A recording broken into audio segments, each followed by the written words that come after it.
Hello there. Welcome to the 106th season of NFL football. After a long off-season, training camp, and preseason, we're ready to roll. Now I could wax poetic about why we love football and the reasons we're excited for it to be back, but the fact is, you already know why. Football is baked into who we are as fans, players, and coaches alike. We love the intensity, the sense of urgency, the idea that every single play matters in determining whether you win or lose. You got 32 teams coming in, all with different, if not important, goals for 2025. For some, it's trying to establish who you are and that you're a squad to be reckoned with for futures to come. For others, it's rebounding off of last year or multiple years of heartbreak to finally break through. And for a select few, it's about maintaining their dominance as the sport's elite franchises. Either way, the beauty of all of this is that each of the next 272 regular season games and 13 playoff games will all have a part to play in the story that will unfold over the next 5.5 months. So however you choose to consume football this year, the most important thing is that you made it. Yeah, I'm talking to you. You have waited a long time for us to get to this moment where the season finally begins. So you have a right to celebrate that. Because when you get down to it, you could possibly have it better than I.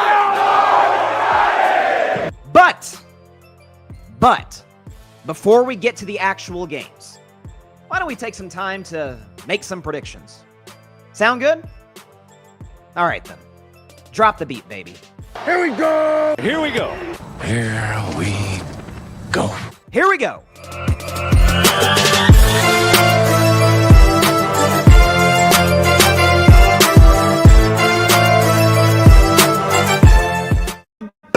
Good evening, everybody, and welcome to the 2025 Carving It Up NFL Kickoff Show. I am Bryson Carver, and boy, oh boy, is it great to be with you guys tonight. This is, without a shadow of a doubt, one of my favorite shows of the year. I'm so excited that you would take time out of your day to stop by. We're live on YouTube. We're live on X. We're live on Facebook. We're live on Instagram. I think this is the first time, if I'm not mistaken, that we've been on all the 4 major platforms. I guess TikTok's the only one missing. Maybe we'll try and get that involved in the future. You can hit the TikTok, or you go to my TikTok down below. Obviously, the ad is down there. But we've got a lot to talk about over the next hour and a half. So NFL predictions. Each of the 8 divisions, I will go one by one in predicting in terms of, seeing who's going to win, who's going to make the playoffs, what the playoff format and standings look like, award winners. So we're talking about MVP, the rookies of the year, the offensive and defensive players of the year, the comeback player of the year, the coach of the year, and the MVP, of course, again, most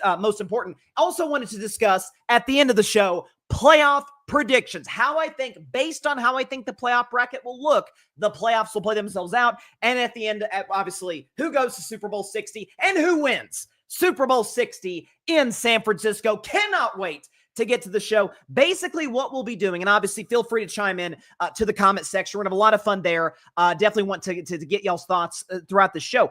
What I want to be able to do here is, after I predict each division, or really after I go through each segment, chime in the comment section. I'll get to y'all's thoughts on what I'm doing here and what my thoughts over the course of the next hour and a half. But I can't wait. Before we get into the business of today, which is obviously discussing NFL standings, I would be remiss as somebody who is not a Swiftie, but is pro Swiftie, and certainly Carving It Up is a pro Swiftie show. Congratulations to Travis Kelce and Taylor Swift on their engagement. It looks like, if you read through the tea leaves and what Travis's dad, Ed Kelce, said, it looks like the engagement might have happened after the New Heights interview, which I checked today has got like 21 million views on YouTube. So shout out to them, wishing them nothing but the best. It's a love story, and she said yes. So shout out to both Travis and Taylor. But now that that's out of the way, now that we're getting into the meat of my NFL predictions, I do want to preface everything that I'm about to say over the next hour plus by saying this. Everything that I'm about to say, I want you, the audience, to hold me to it. This is kind of my big thing. Like, stuff you say in the off season, let's be honest, we're trying to fill in content. We're trying to, fill in airspace to be able to get to, eventually get to this point. But from this point on, the predictions I will make on this show, hold me to it.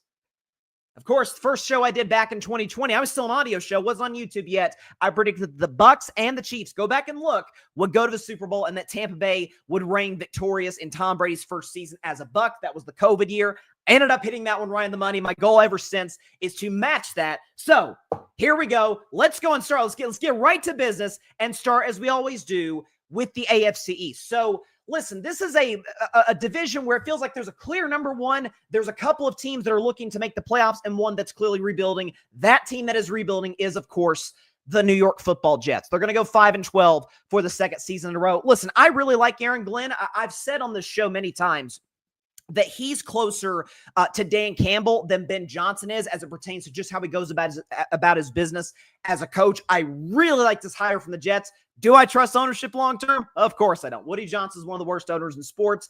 But this roster, as I said, it was a year ago when folks thought this team was a Super Bowl contender for reasons I cannot comprehend.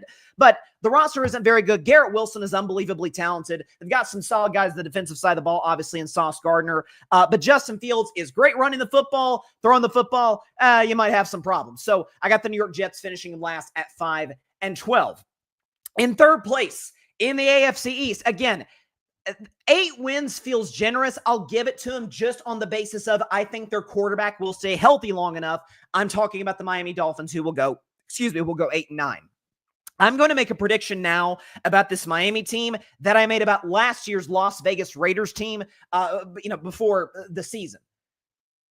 Their superstar wide receiver one, will not be with the team by the end of the season. I said last year that the Raiders were going to trade Devontae Adams. That relationship felt like it kind of got into a boiling point and wasn't going to work long term. I think you're seeing something very, very similar in Miami. I think the Dolphins are not going to be that good of a football team this year. Tua just being healthy will be enough to get them, again, to a respectable record, 8-9, but the defense isn't very good. The reports out of camp, looks like Mike McDaniel doesn't have control over practices. They're getting mauled by teams like the Lions in some of these joint practices, and I think Tyreek Hill, who's made his displeasure with the organization very much heard over the last few years, I think he will eventually get dealt at the trade deadline mid-season, so the Dolphins will be 8-9.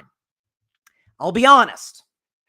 The second place team went back and forth on it. Not in terms of whether they were going to finish second, because I believe they will. I think they're the second best team in the AFC East.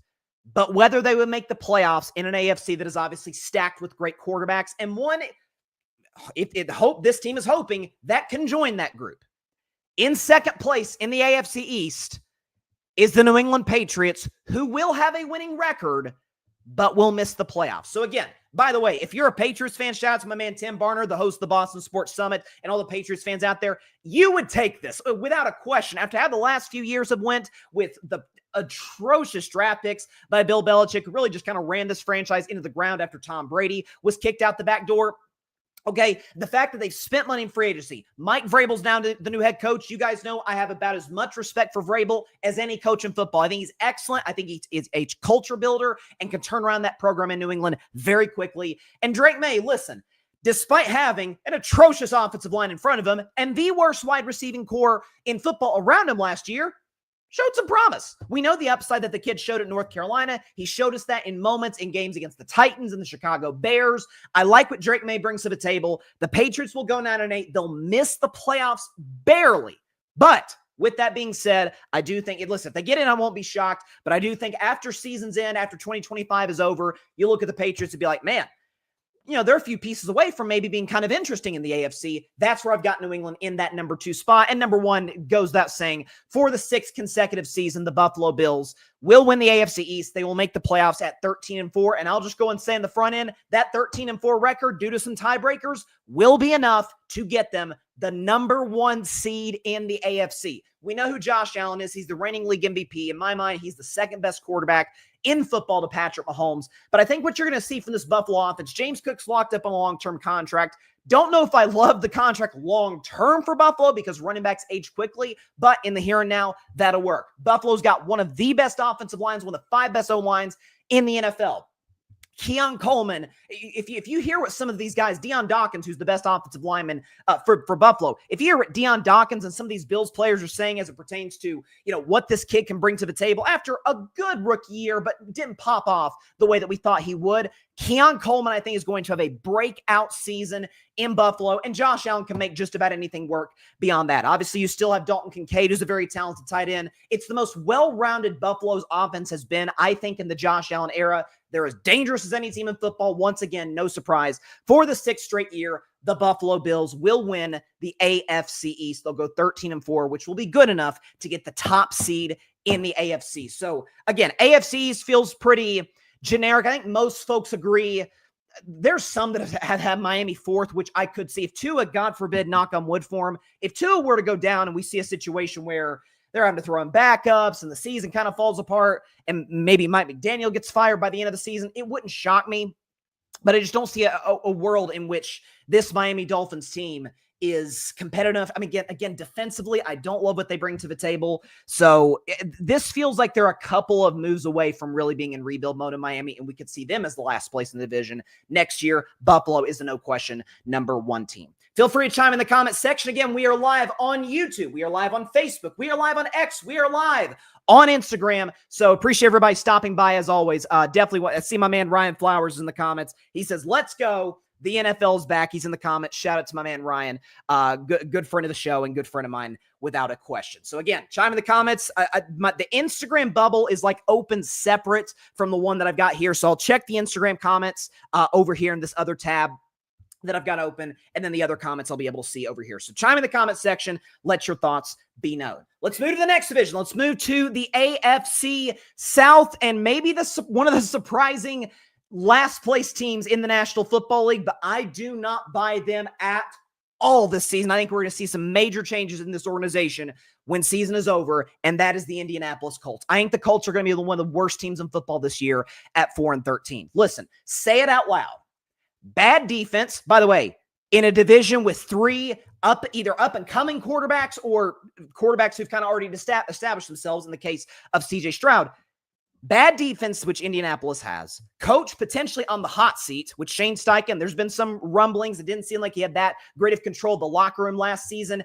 And a quarterback room which features Daniel Jones and Anthony Richardson. Call me crazy. I don't think I buy that football team. Listen, I understand the weapons they have as it pertains to Tyler Warren, as it pertains to Jonathan Taylor. I get what they bring to the table. And again, I could see with some good coaching moves next year, drafting a new quarterback in 2026 in a draft, by the way, that is chock full of really talented young upstart guys. I do not buy Indianapolis this year. I think they're going to go 4-13, and that will be that. 3rd place in the division, they'll take a little bit of a step up. They'll actually double their wins from a year ago. The Tennessee Titans, my hometown team. Not my favorite team, my hometown team. 6-11. Tennessee will go. Listen, Cam Ward to me was clearly the best quarterback in what was kind of a weak 2025 class, if we're all being honest. But I liked what I saw from him in the preseason. That throw against Atlanta where the ball was dropped was like, whoa, okay, that's the Cam Ward we saw at Miami, being able to move around. The arm strength is there. Again, the running game is fine. The defense, comes and goes. I think Brian Callahan's actually a pretty smart offensive coach. I think he can help Cam Ward be successful. But again, offensive line, wide receivers, it's not really there. Tennessee, just on the back of Cam Ward being, I think, the best rookie quarterback in football this year, will be competitive. They'll be kind of a frisky team. They'll go 6-11. A couple of those wins will be upsets. They could mess somebody's season up when it's all said and done. But again, they do also have a 4th place schedule, so that makes things easier on them as well.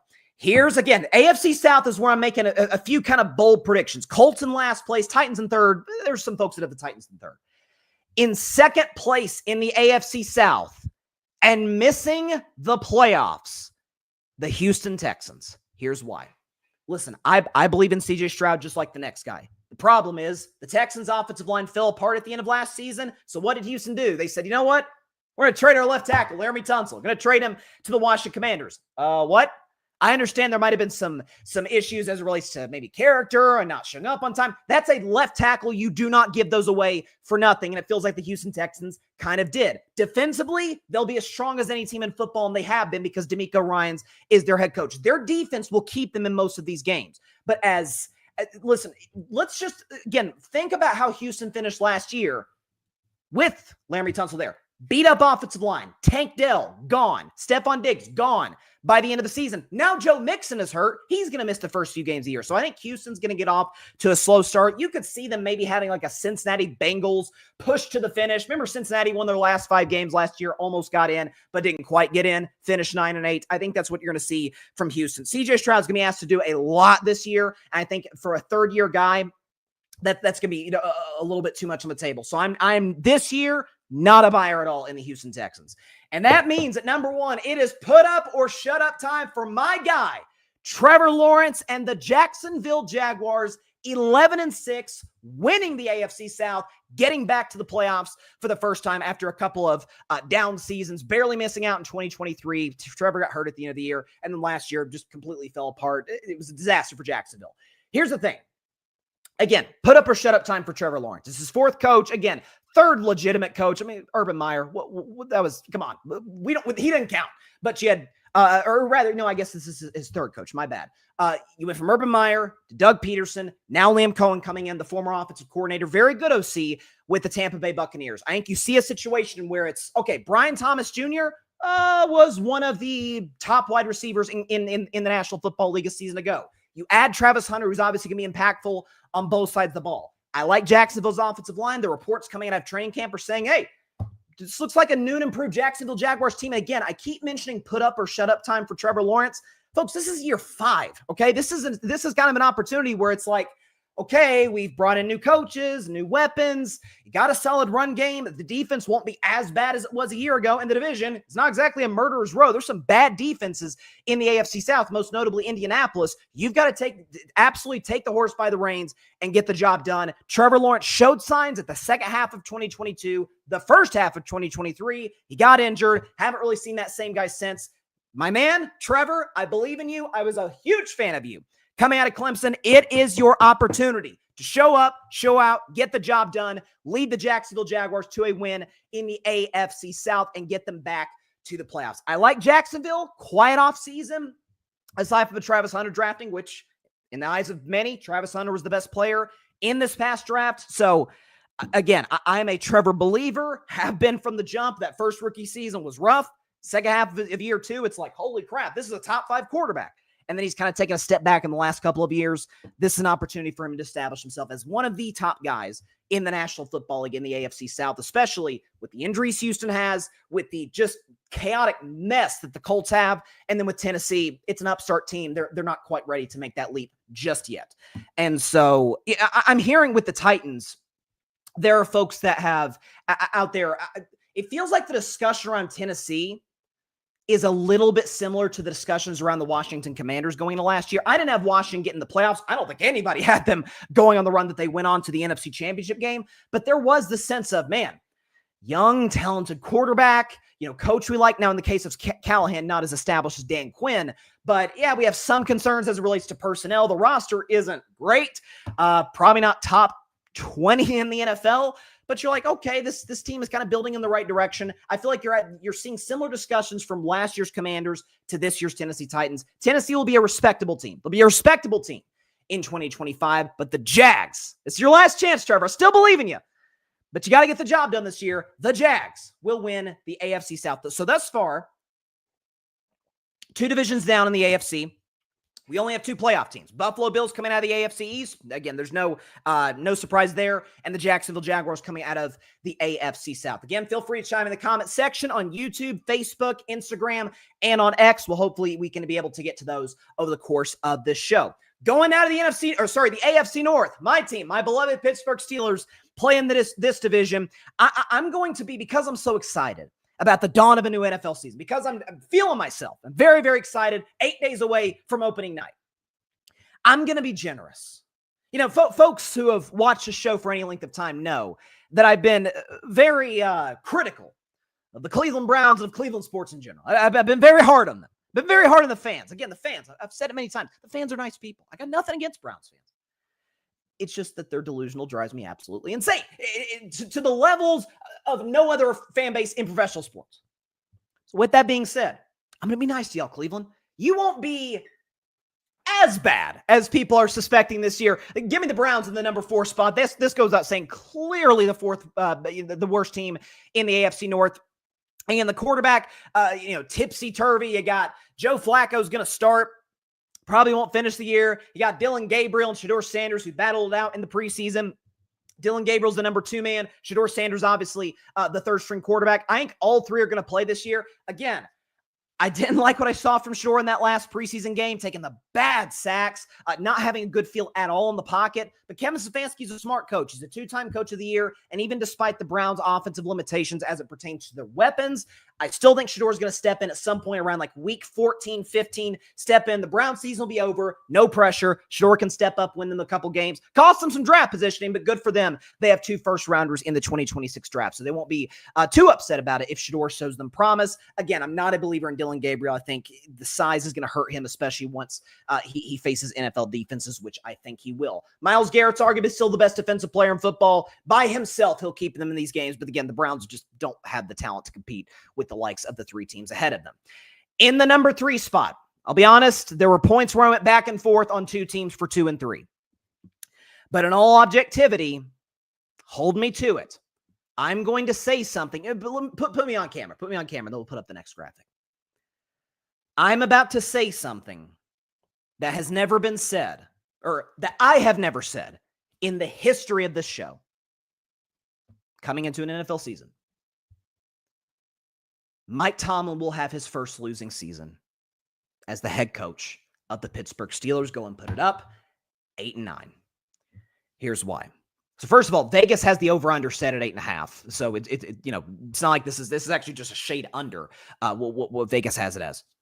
Okay, explain to me, as a Steelers fan, explain to me how this year will be wildly different from last year. People say, oh, it's a quarterback room. Justin Fields for the first 6, Russell Wilson for the rest of the season. Aaron Rodgers is better than those guys. Is he? Go back and look at Aaron Rodgers' numbers in 2024. Look at Russell Wilson's numbers in 2023. The numbers are nearly identical. Keep in mind, Aaron Rodgers has not been an elite quarterback since 2021. Keep in mind, Aaron Rodgers has thrown for 300 yards one time since week 14 of 2021. One time he's thrown for 300 yards.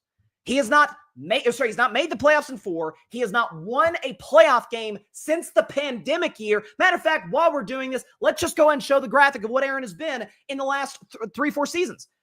Touchdown interception ratio is fine, I guess. Completion percentage, not great. 63%. Pass yards per game, 223. Pass rating of 90. It's not exactly prime, Aaron. He's 8 games under 500. And before you say, oh, the Jets, one of those seasons was with Matt LaFleur and the Green Bay Packers coaching staff and those great weapons. So I don't want to hear about the excuses about why Aaron wasn't good the last few years. Aaron is an old quarterback. He's the oldest player in the league. He's not good anymore. By the way, neither is the Pittsburgh Steelers offensive line. Bad offensive line in New York. Isn't that part of the reason why Aaron struggled, particularly in the first part of the season last year with the Jets? Listen, the Steelers will be a slightly less bad version, or a slightly worse version, I should say, of the Houston Texans, what I talked about with Houston. Houston will go 9-8. Pittsburgh will go 8-9. The defense by themselves will keep Pittsburgh in these games. Mike Tomlin have always given them this. Situationally, Steelers are a pretty good football team. But down the stretch, if you look at their schedule, they've got a couple games against the Ravens. They got a Bengals game, Buffalo, Detroit. Like these last 5, 6, 7, 8 games of the season for Pittsburgh are just brutal. Just sheer coaching and defense will keep them in it. Again, I was as outraged as anybody that Aaron Rodgers signed with the franchise, because the fact of the matter is, okay, they're just going to be mediocre once again. I think the Steelers will have a losing record for the first time in the Mike Tomlin era. And folks, I have never predicted that in the show, because, and again, I'll move on from Pittsburgh after this, but it's my team, so I just wanted to throw this out there. For as average as Aaron is going to be, folks might say, well, the Steelers quarterback situations have been average the last few years. What Aaron brings to the table that those don't, really poor leadership. And by midseason, you're going to see it. Some passive-aggressive shots at players. Mike Tomlin's going to have to get involved. It's not going to work. My beloved Steelers, I wish we'd have just rolled with Mason and won 4 games and gotten Arch Manning or Cade Klubnik or somebody. But nonetheless, my Steelers will go 8-9. Number 2 team in the AFC North. Again, something else I went back and forth on as it pertains to, okay, in that second place spot, do I put them in the playoffs or not? And I decided to put them in the postseason. The Cincinnati Bengals will go 10-7, one win better than last year. Again, we think about that week 1 game against the Patriots. They lost New England week 1. Had they won that game, they would have been in the postseason. Well, I think they're going to play the Patriots this year, beat New England. That will be the deciding factor in the Patriots barely missing out and the Bengals barely getting in. Now, with that being said, I say to a lesser degree about Cincinnati what I just said about my Steelers. No one has given me a legitimate take, a legitimate reason as to why this Cincinnati season will be that much different from last year, other than the fact, again, that I think they will get in the playoffs. Joe Burrow is awesome. Without question, one of the 4 best quarterbacks in football. Jamar Chase, second best receiver in football to Justin Jefferson in my mind. He's amazing. T. Higgins, best number 2 in the NFL. Trey Hendrickson, well, he's playing this year. He played last year, led the league in sacks, and the Bengals' defense was still atrocious. We saw Cincinnati's defense in the preseason. It did not look good. We saw Cincinnati's offensive line in the preseason, and tell me if you've heard this story before. Joe Burrow is going to be running for his life and be having to work with a bunch of bums protecting him over the course of the season, and pray that Jamar Chase and T. Higgins can be able to get open for them consistently. Cincinnati's running game is not anything to write home about. Again, there's been some speculating, could Joe Burrow ask for a trade? I think Joe Burrow could ask for a trade if the Bengals miss out in the playoffs. I don't think that'll be the case. Cincinnati will squeak in at 10-7. They'll beat the Patriots this season, which will get them in. That game will decide the 7 seed, and Cincinnati, I trust Joe Burrow to get the job done. And finally, of course, that leaves the number 1 spot in the AFC North. For the 3rd year in a row, the Baltimore Ravens will make the playoffs, will win the AFC North at 12-5. Listen, there's really not that much not to like about this team. Lamar Jackson is, to me, the 3rd best quarterback in football. You can make a very legitimate case that he's 2 and should have been MVP a season ago. For some of the playoff concerns that we've had from him the last few years, he was great against my Steelers. Then again, what quarterback isn't great against the Steelers in the last decade in the playoffs? But still, Lamar balled out against a coach and a defense that is familiar with him. And in that second playoff game against Buffalo, disastrous first half. It's like, oh my gosh, the old Lamar again. And the second half, he played really, really well. Helped get Baltimore back in that game. If not for a couple mistakes from Mark Andrews, they may win that game in Buffalo. The defense of Baltimore, again, stop me if you've heard this one before, is great, is well coached. John Harbaugh is one of the top coaches in the NFL, one of the steadiest coaches in the NFL. Again, Derrick Henry, I think we will see a little. I predicted this last year, and I was wrong. But this is year 10 for Derrick Henry. Running backs age quickly. I think you will see a slight decline. That said, he'll still be one of the best backs in football. The offensive line in Baltimore is excellent. They added DeAndre Hopkins. Baltimore has a history of adding older wide receivers past their prime, but DeAndre can still play. I like the weapons they have. Isaiah Likely has kind of emerged as their number 1 tight end, over Mark Andrews. So I like what Baltimore brings to the table. The Ravens will go 12-5. The only reason I didn't have them as a better record is A, the AFC North beats up on each other, and B, have you looked at Baltimore's schedule? It is brutal. So Ravens go 12-5. They win the AFC North with a 12-5 record. I like what I see from Baltimore. They maintain continuity. By the way, they're one of the best drafting teams in the NFL, so the Ravens will win the division once again for the 3rd year in a row. And Lamar Jackson, I anticipate, I'll predict MVP later, will be in the race for most valuable player. Again, this was one of the more difficult divisions to predict as it pertains to, okay, we knew Cleveland's last. We generally know, do we really see it, barring, knock on wood, barring injury to Lamar Jackson, do we really see Cincinnati with that defense stealing the division? I don't think so. They can't beat Baltimore for that very reason. Joe's been balling out against this Ravens defense, but they can't stop Lamar Jackson. Then again, most people can't. I'm amazed at the number of people that are falling for the same trap again. Oh, look out for the Steelers. Yeah, just like look out for the Jets, right? Both teams had a bad offensive line. Both teams, the Steelers actually have a better defense and better coach than the Jets. That's why they won't be as bad. Jets were a 5-win team. I think the Steelers would be an 8-win team. There are obviously far better run than the New York Jets are as a franchise. But the receiving core, love DK Metcalf. Who's the 2? Who's the number 2 guy? Is it Calvin Austin? Is it, what's my man's name? Scotty Miller? Is Roman Wilson going to step up? I don't know. Aaron's already called him out before the season starts. Not great. Now, Jonnu Smith, Pat Freiermuth are going to be good red zone guys. I think they'll both have a big impact this year. That 2 tight end set, I think, will be very impactful for the Steelers. And whether or not Jaylen Warren can pop the way that I think he's capable of, I think a lot of that will rely on A, the offensive line, and B, Arthur Smith, who I've not been wowed by as an offensive coordinator. So that's where I've got with my Steelers. AFC North will play out as Ravens, Bengals are in the playoffs. Steelers will finish with the first losing record in the tenure of Mike Tomlin, and the Browns live where they've lived for my whole life. Last place in the AFC North. All right, finally, let's go to the AFC West, okay? Let's go to the AFC West, a team that, listen, I said a year ago, man, pump the brakes on the Jets.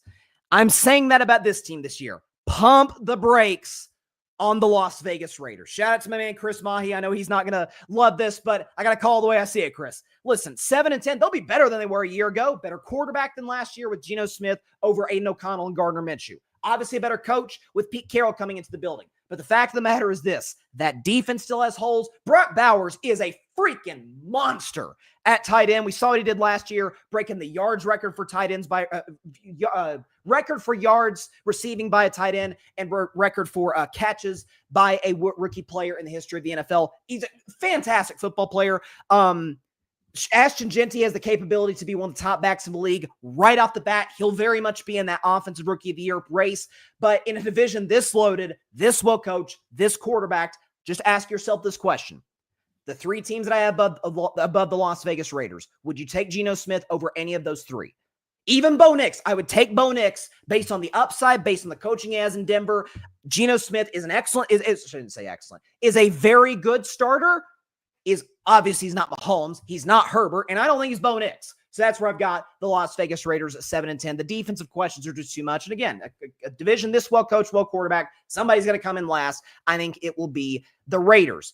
In third place, but making the playoffs for the second year in a row, the Los Angeles Chargers. They'll go 10-7. I'll be honest. I gave them a real run for finishing second in this division before the Rashawn Slater injury. The Rashawn Slater injury is absolutely brutal for this team. I still do have some questions about their wide receiving core. Now, they did bring Keenan Allen back. Ladd McConkey had a big rookie season last year, for the franchise. And we know, what does Jim Harbaugh love to do? He loves to run the football. Najee Harris, formerly of my Pittsburgh Steelers, again, there's some injury concerns. He should be back. He'll be good in LA. And Omarion Hampton, the star out of North Carolina, I think is going to have a really big rookie season. So the LA Chargers offense is going to be good. The defense is always solid. Situationally, obviously, there was a saying for years, Chargers are going to charger. Well, I don't think that'll be a problem this year. And really, it wasn't last year in the sense that situationally, they're pretty good. Jim Harbaugh knows how to win these games. Jim Harbaugh loves to run the football, play his style. The Chargers are built to do just that. They still do have Joe Alt. They go from 2 amazing tackles to 1 amazing tackle. It's not like it's the end of the world for their offensive line, but the Rashawn Slater injury did take a win off of where I had them at. The Chargers will go 10-7. In that number 2 spot, I'm buying that. I'm not quite buying the hype the way that some are, but I am buying the hype. The Denver Broncos, they're going to go 12-5 again. I have been bitten big time by Denver in the past. And for those that don't remember, to loyal viewers and listeners of Carving It Up, some of you out there know, my man Patrick Brown, shout out to him, has never let me forget it, is that before the 2022 season, I mentioned at the top of the show, Chiefs, Bucks in that 2020 Super Bowl with the Bucks winning was my greatest preseason prediction of all time. Worst of all time was that the Denver Broncos with Russell Wilson and Nathaniel Hackett would win the Super Bowl. Yikes. With that said, Nathaniel Hackett's gone. Obviously, Sean Payton's in there in year 3. He's a Hall of Fame coach, there's no question. Bo Nix had 29 touchdown passes last year, despite folks having concerns about the weapons. You look at this Denver defense, they are a better version of the Texans and of the Steelers. Remember I said that the Texans and Steelers, their defenses would keep them in the games? Folks, this Broncos defense led the league in sacks a year ago. And they added 2 outstanding defensive players in free agency in Dre Greenlaw and my man, one of my favorite defensive players in football, Talanoa Hufanga. Now, both have injury concerns. Both were injured last year, so that is a concern. But even without those guys, both are fantastic defensive players. Denver will give teams absolute hell on the defensive end this season. Bo Nix is going to make that year 2 jump that we see so many guys make. The Broncos will give the number 1 team, you guys obviously know who it is by now, a real run for the AFC West this season. Obviously, they beat this team's backups in Week 18 to get in the playoffs. If not for a block kick, they would have beaten this team in their home building. I'm, of course, talking about, for the 10th year in a row, the Kansas City Chiefs will run the AFC West, which, by the way, I think 10 straight division titles is one short of the Brady and Belichick New England Patriots. So shout out to the Chiefs. I think they'll get it done again this year.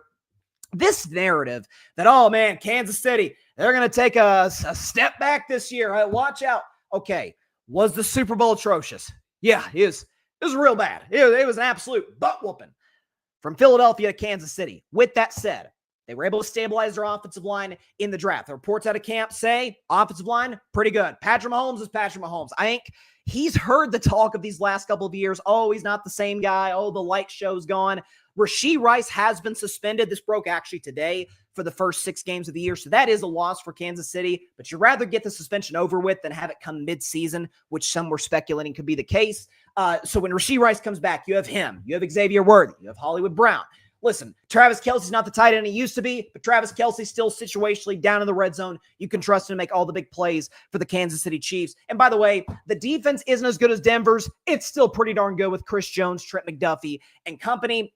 Again, ask yourself the question, who is the best coach in the division? Well, it's Kansas City.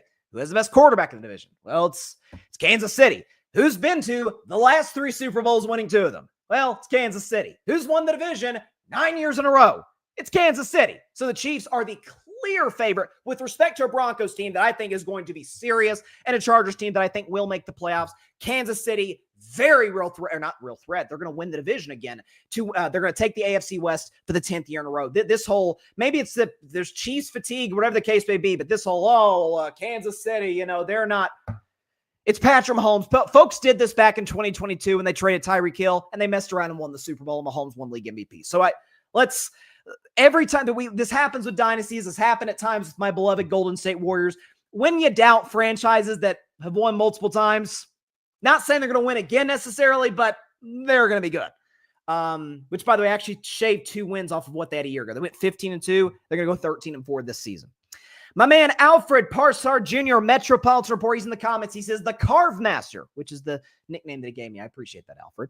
The Carve Master is an amazing analyst of football, if I must say. I appreciate that, Alfred. Folks, go on and check the Metropolitan Report. I believe Alfred is hopefully will be able to come on the show this coming Monday. Let's talk Mets baseball. He actually has a new Mets vlog they won on a walk-off last night against the Philadelphia Phillies, big divisional game in the NL East. So definitely check out his vlog from that game and check out his YouTube channel. He has a great show, great guy. Shout out to Alfred. Alfred says it's been 9 straight division titles for the Chiefs. Mahomes has been in the league for 9 years. So yeah, the first division title in this stretch goes back to 2016. That was the second to last year. Alex Smith was a starter. They drafted Mahomes the following year. Alex Smith was still the starter. They still won the division. And then since Mahomes has been the starter, they've won the AFC West for the next 7 years in a row. Yeah, time flies. There's no question about that. Oh, see, he's hating it again. He's hating again. I think Travis has lost a step because of Taylor. Listen, Travis balled out in the 2023 postseason.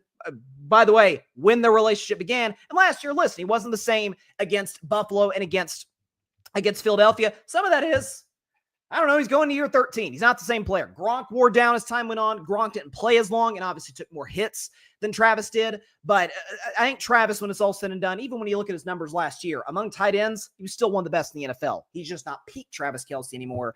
But I think the weapons Mahomes has is the best he's had since Tyreek Hill was traded after the 2021 season. So, half an hour in to the show, AFC predictions are done. Let's go and look at the standings, what I think the standings will look like in the AFC playoff picture. Here you go.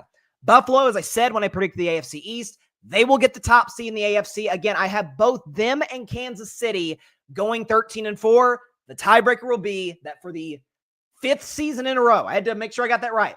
The 5th season in a row, Buffalo will beat Kansas City in the regular season because they always beat Kansas City in the regular season. That will be the tiebreaker to get them to number 1. Kansas City will be the 2 seed. Baltimore, like last year, will be the 3 seed. Jacksonville, my surprise team in the AFC, will be the 4 seed in the AFC. Denver, I believe the hype. I think they're the best non-division winner in the National Football League this season. At the 6th seed is the LA Chargers. They'll go back to the playoffs. And at the 7th seed, sneaking in just on the back of having an amazing quarterback and having 2 great receivers.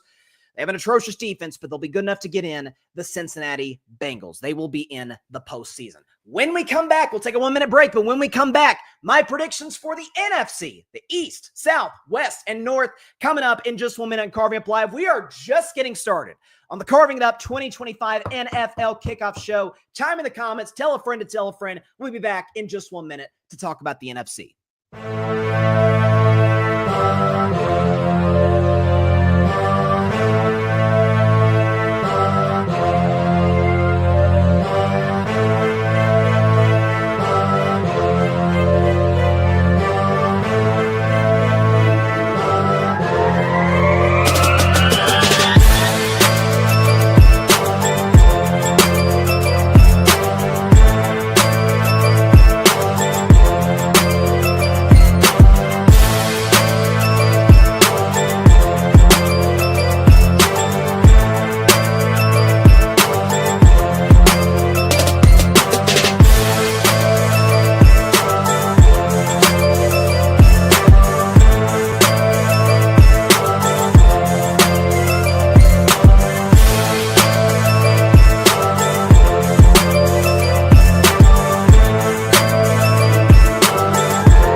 Welcome back to Carving Up Live. Appreciate everybody stopping by on this jam-packed special episode of the show, giving my 2025 NFL predictions. And as I said at the top, I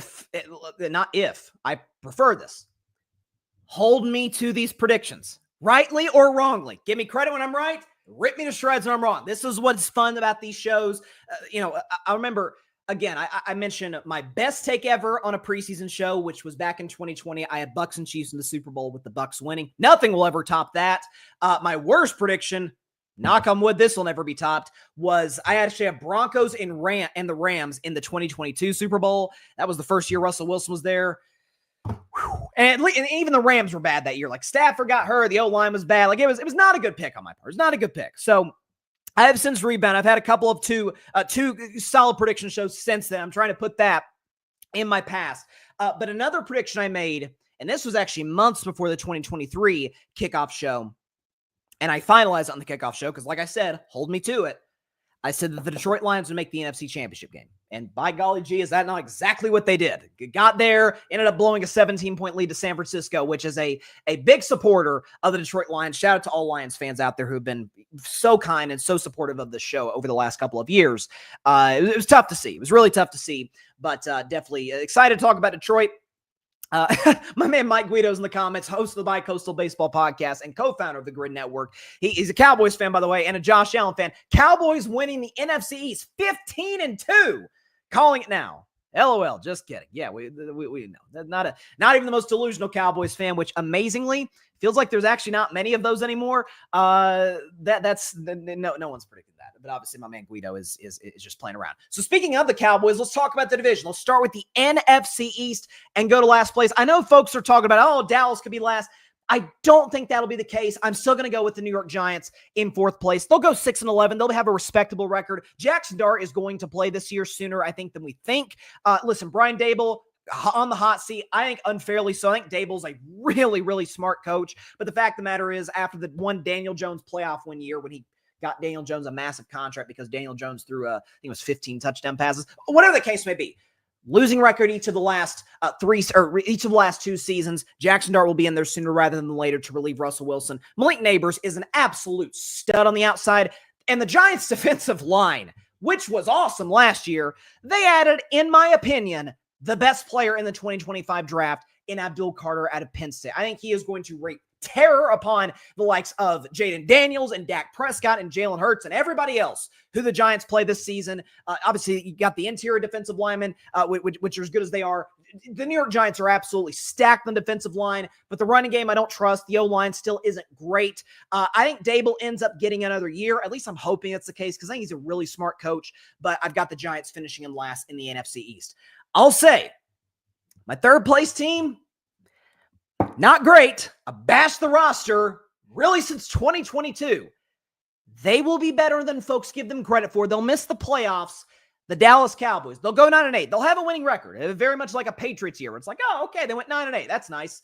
Listen, Dak Prescott a season ago, people talk about, well, he went down and the season went to hell for Dallas. Season was already going to hell for Dallas. They were 3-5 when Dak Prescott had the season-ending hamstring injury. And as the biggest Dak fan in the world, we can show over my shoulder, I've got a Dak Prescott bobblehead behind me. I love me some Dak. But the problem is that, 2 years ago, Dak nearly wins league MVP, 36 touchdowns, 9 picks. Was, statistically speaking, the best quarterback in football in that 2023 season with a wide receiving core and an offensive skill position unit that was not good outside of CeeDee Lamb, who's amazing. Aside from CeeDee, bad across the board. But that was the same case last year, and Dak struggled. So, listen, I like the changes that Dallas has made to their offensive line. I actually like the Tyler Booker pick when it's all said and done. Obviously, this feels like Dallas is the NFC's version of the Cincinnati Bengals. Like, CeeDee Lamb isn't quite Jamar Chase. George Pickens is not T. Higgins. Dak Prescott is not Joe Burrow. But they're going to have to put and by the way, the running game's not that good. I think Dallas's O-line is better than Cincinnati's, but both teams have absolutely atrocious defenses, and we know Dallas certainly will if Micah Parsons is not on the field sooner rather than later. The fact that Jerry is just dragging this out as long as he is makes me think Micah may actually end up getting dealt when this is all said and done. Cowboys will go 9-8. Dak will put up big numbers. George Pickens will wear thin on everybody in Dallas, just the way that he did in Pittsburgh, but I'm sure he'll have big numbers too. Dallas will at least have a winning record. In the NFC East, in second place, fun fact about the East that gets talked about at this time every year. There has not been a back-to-back NFC East champion since the Philadelphia Eagles in 2004. It's been 2 decades. And you got 2 teams that met in the NFC Championship game a season ago. So it's like, obviously one's the defending champion. One made some big additions this offseason. So who will finish in second? It will be the Washington Commanders. But they will make the playoffs. 1 win fewer than they had a year ago. They'll go 11-6. So I talked about this actually on Monday's show. Listen, Jaden Daniels is spectacular. The best rookie season of any quarterback in the history of the league. Terry McLaurin, who the Commanders just locked up long-term, outstanding wide receiver and was great before Jaden Daniels got there. Obviously, since then, it's kind of a Mike Evans syndrome, where now that he's got the elite quarterback play, he's just popped off. Listen, I know they traded Brian Robinson. Don't really care about that. They've still got Austin Eckler. They've still got good weapons. They added Deebo Samuel, who they're going to use in the run game. The big concern for me in Washington is the same concern it was a year ago, is I don't really trust the defense. Now, the good news is Dan Quinn, one of the best defensive coaches in football, so he'll get whatever he can. He'll get the absolute most out of that unit this season. I want to see if Washington has 1 fewer win than they did a year ago, which I think they will. I want to see them have an ability to win ugly. Again, they won close. They won a lot of games close last year. You think about that Atlanta game, the Philadelphia game that Jalen Hurts went down. They won a bunch of close games a season ago. But can they win a game 20-17? Can they win in a spot where maybe Jaden isn't all that great, but the defense gets some big stops and they're able to, again, Washington plays a brutal schedule this year as opposed to a year ago. I want to see them make that next step. I think they will, even though they'll have 1 fewer win. The Commanders will make the playoffs, and that leaves, of course, none other than the defending Super Bowl champions, the Philadelphia Eagles, who will go 14-3 for the second year in a row. Again, I offensively speaking, there's not a weakness. There's literally not a weakness. Jalen Hurts has taken a lot of crap this offseason for having 2 of the best Super Bowl performances that we've seen. We can go and show his numbers against Kansas City in that first Super Bowl. He was amazing. 103 passer rating. Eagles scored 35 points. Not bad. Second Super Bowl, he was even better. He won Super Bowl MVP, passer rating of 119. Jalen was fantastic in both games. And so I think Jalen is going to make another step as a passer this season. Again, another new offensive coordinator this year for Jalen Hurts, which has been a constant for him in Philadelphia. But Saquon Barkley is the best back in football. You've still got the second best wide receiver duo with A.J. Brown, Devontae Smith. Dallas Goedert's a great tight end. The offensive line, now that there's been the retirements and injuries to some of the guys in Detroit, I think it is clear without question Philadelphia has the best offensive line in football. Lane Johnson's a no doubt future first ballot Hall of Famer. And guys like Jordan Mailata and Juergens could be as well if they continue to play the way they've been playing. I do have some concerns about Philadelphia's defense in the sense that the defensive line did lose multiple guys, in free agency, and Brandon Graham, I believe, retired. So, you have some losses up front, but remember they lost Jason Kelsey, and they still ended up being great at the center position a season ago. So I don't think that's going to be an issue. It's the best roster in football in my mind, and they will break a streak, which, by the way, they were the last team to do this, win the NFC East multiple years consecutively. The Eagles Defending Super Bowl champions will win the NFC East for the second year in a row, which again has not been done in 2 decades. What do we got? Guido, 2-15 is more realistic than 15-2. I mean, let's see. So I've technically got y'all in the middle. So technically I have y'all closer to 15 wins than 2 wins, but would I be shocked if, knock on wood, Dak goes down, if Micah never comes back, and if the season is a disaster? Brian Schottenheimer, I didn't even mention Schottenheimer. Was anybody inspired by that hire? I don't think so. Jerry kept talking about his deference. Was that the word he used? His deference to the ownership in Dallas when he took the job. And of course, Guido gets on Barry Rent Jr., the other the co-founder of the Grid Network, along with Mike Guido.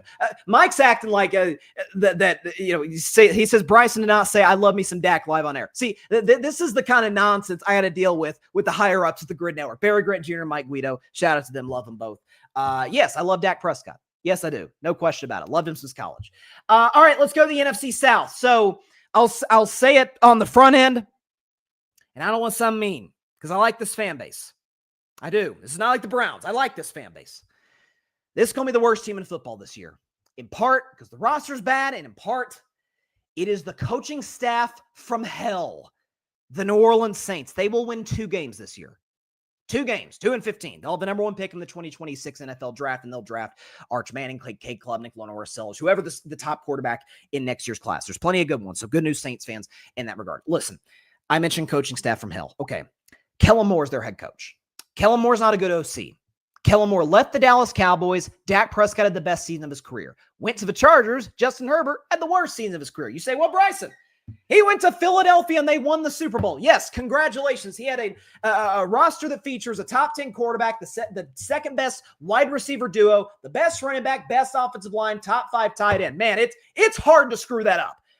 It doesn't exactly have that in New Orleans. And defensively, you know who their defensive coordinator is? The man who all Chargers fans despise, Brandon Staley. Brandon Staley is going to run that defense in New Orleans. So you've got one of the worst offensive coaches in the National Football League, who's, I assume, going to call plays New Orleans as well. And then one of the worst defensive coaches in the NFL running the opposite side of the ball. It's going to be a disaster. Spencer Rattler is going to start week 1. I was not a fan of the Tyler Shogue pick in the draft. I would have just waited till a year from now to take a quarterback, which I think is what the Saints are going to be forced into doing. My man, Alvin Kamara, go Vols. Shout out to a Tennessee guy. I hope they end up moving him to a real contender because I want to see AK competing in some big playoff games. The Saints will be awful this year. They will finish in last place in not just the NFC South, but in the NFL. They'll be awful. In third place, I really, really, really wanted to elevate them a little bit higher because I like their head coach and I've backed their quarterback when few have. The Carolina Panthers. They'll go 7-10. Like, again, it's not anything to write home about. The Ted McMillan pick was very much okay, Bryce Young, brutal rookie season, awful start to year 2, but then comes in second half of the year, plays really well. Takes Mahomes and the Chiefs down to the wire. He beats Michael Penix Jr. in Atlanta. Had some good wins last year. Almost beat Baker Mayfield and the Bucs. Like, there were some good moments for Bryce. He saw the pocket well. Almost went to Philadelphia and won. Again, the size advantages obviously hurt him. There's no question. He's 5'9". He's skinny. That's going to hurt him. But adding Ted McMillan, Chuba Hubbard is a really, really good running back. Carolina's offensive line has been improving over the last couple of years. So, like, you see the improvements from Carolina. Dave Canales is a really, really smart offensive coach, so I like that. They moved Adam Thielen today back to Minnesota, so good for him. He goes back to his hometown team. For Carolina, buying into the young guys. I like Bryce. Listen, nothing. As somebody who said, listen, Bryce isn't CJ Stroud, but folks act like he's awful. He's not as bad as what was shown on tape last year at the beginning of the season. I believed that. He came back in, played well. Nothing would make me happier for Bryce Young, for the Carolina Panthers, and for their fans than to shock the world, go full on, Washington Commanders last year and get into the postseason.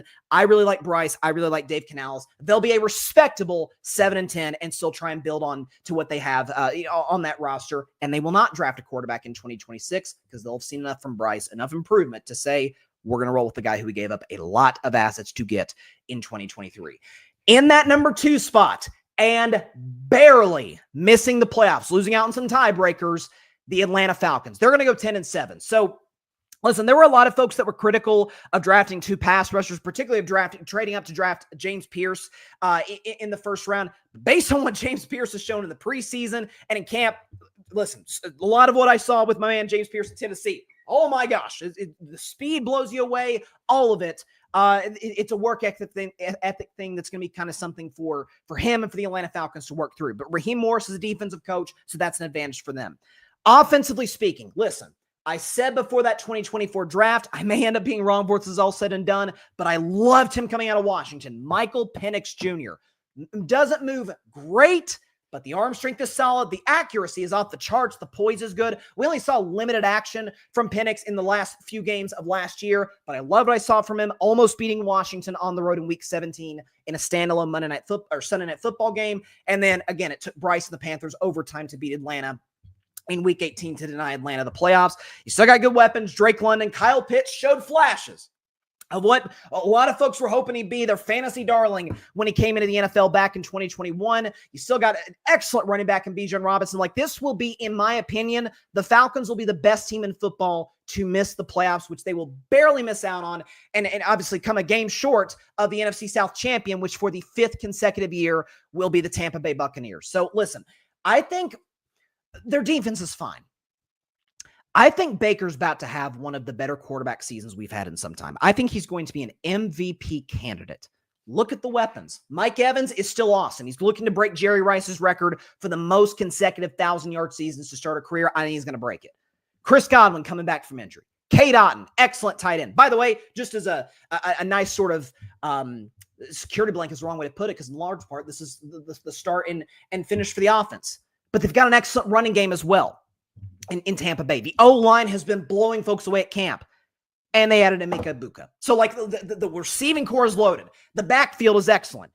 Baker Mayfield the last couple of years has been awesome. He threw 41 touchdowns last season. Clearly a top 10 quarterback in the NFL. My only concern is the fact that, okay, this is a third straight different offensive coordinator for Baker and for the Bucs. I get that, but I still like what I see. I think Baker's going to ball out this season, and the Tampa Bay Buccaneers will go 11-6, win the division for the 5th consecutive year, make the playoffs for the 6th consecutive season. So shout out to Baker, shout out to Tampa Bay. Yeah, Guido's laughing at that last comment. He said, I covered Tyler Shogue at Texas Tech, and I never once thought of him as an NFL quarterback. Tech fans were begging for Baron Morton to start over Shogue when Morton was a freshman. And the fact that he had to transfer multiple times. He had to play 5, 6, I think, did he play like 7 years in college football? It felt like it because of he got the COVID year and then some injuries. There's nothing to like about the New Orleans Saints this year. I think they're clearly the worst team in football.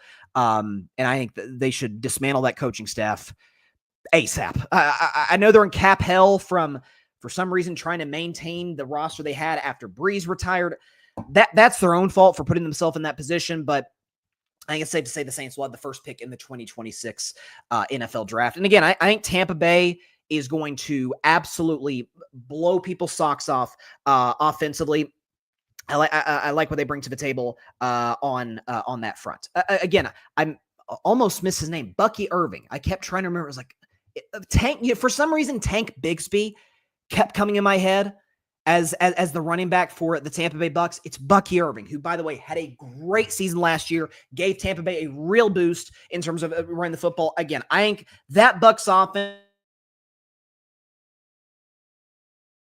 See, we connected. Sorry. Yeah, so sometimes the mic will go out from time to time, so we're back.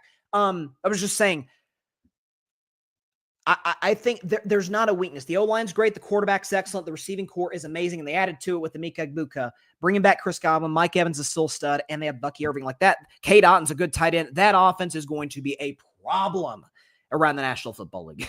Guido said Tyler Shogue's been playing college football since 1978. It feels that way. All right, the best division in football is coming up. The NFC North. Again, kind of like what I said about the AFC West, which I think is the second best division of football. Someone's got to come in last. And it's going to be Minnesota. 8 wins and coming in last place is just cruel.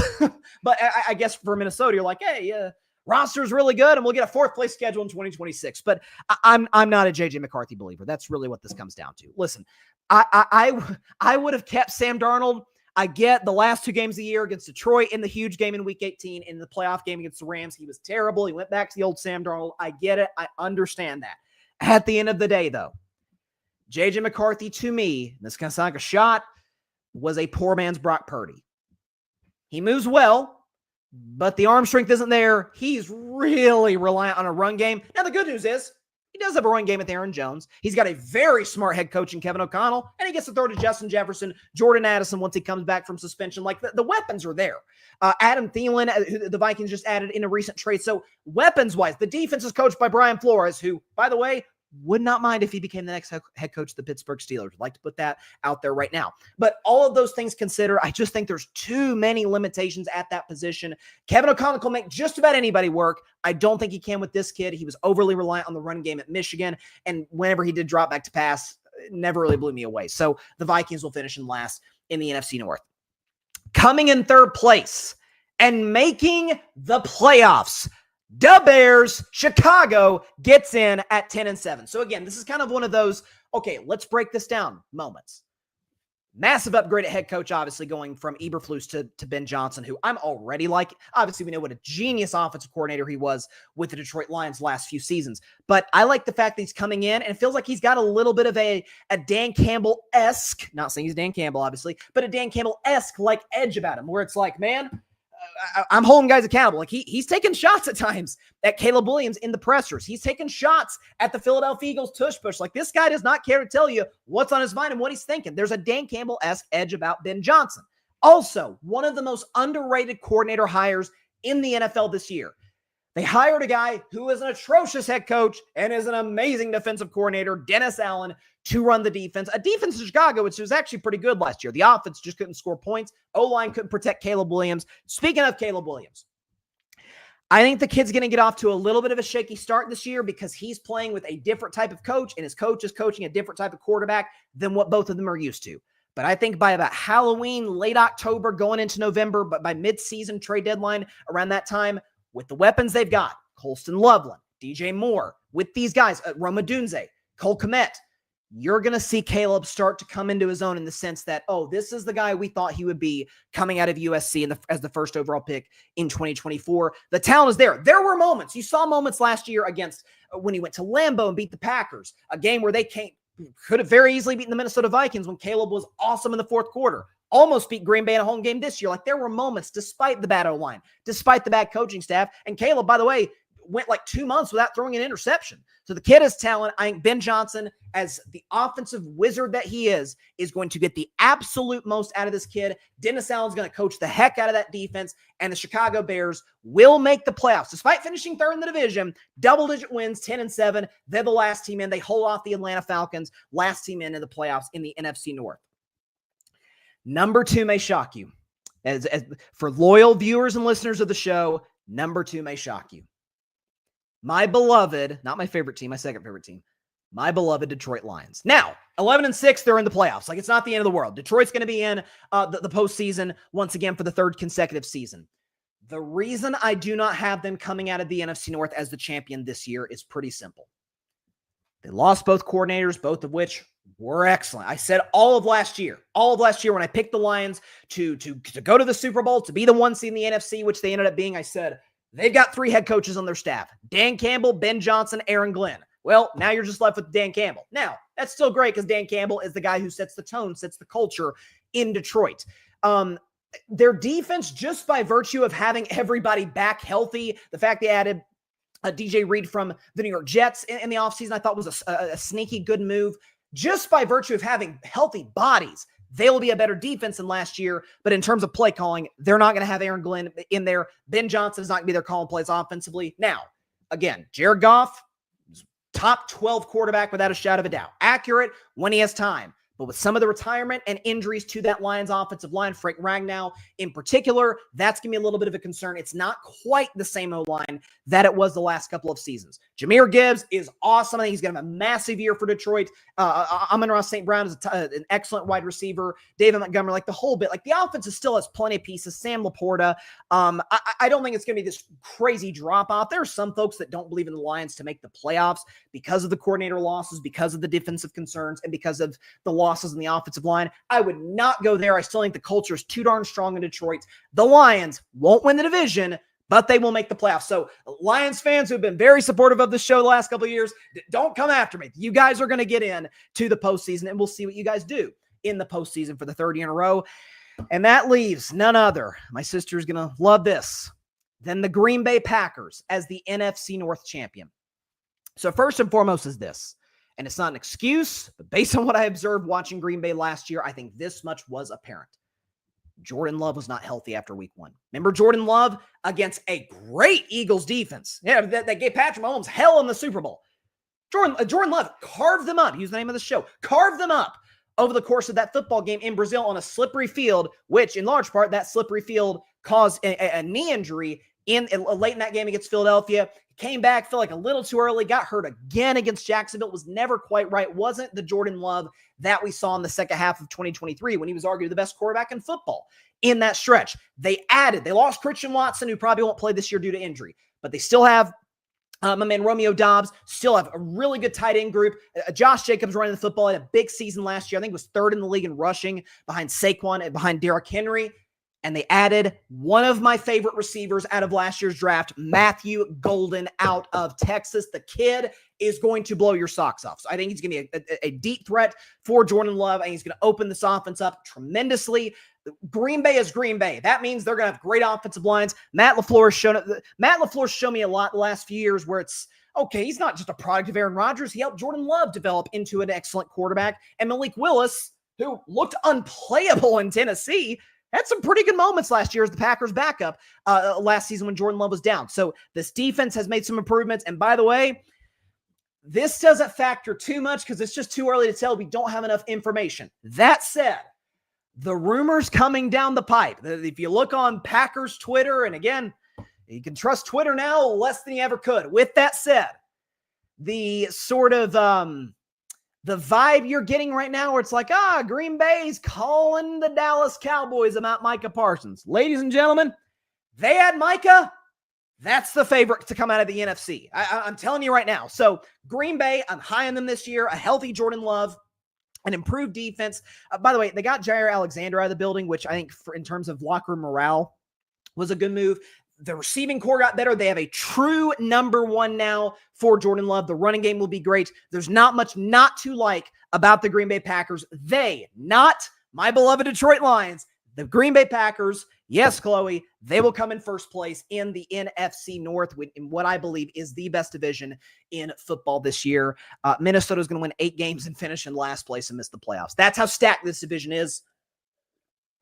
But the Lions taking a little bit of a step back. The Bears coaching moves and draft, putting them in position to make the playoffs in Green Bay.